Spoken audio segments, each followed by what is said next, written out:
καλημέρα σου και καλημέρα σου. Τελευταία μέρα σήμερα εδώ πέρα, Βενετία. Πες ένα καλημέρα, Δημήτρη.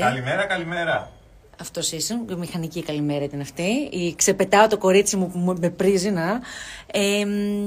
Και τι κάνουμε, βαλίτσες. Ωραία, πάω να κάνω βαλίτσες. Θα δούμε τι θα χωρέσουμε πού, πώς και τι.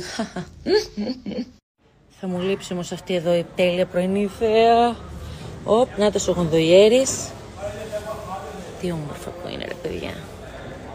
Ξέρετε ότι λένε ότι σε μερικά χρόνια, καλά σε αρκετά χρόνια, σε καμία 100, 200, η Βενετία θα πλημμυρίσει και δεν θα υπάρχει πια. Οπότε όποιος πρόλαβε τον κύριο είδε, γέλατε γρήγορα.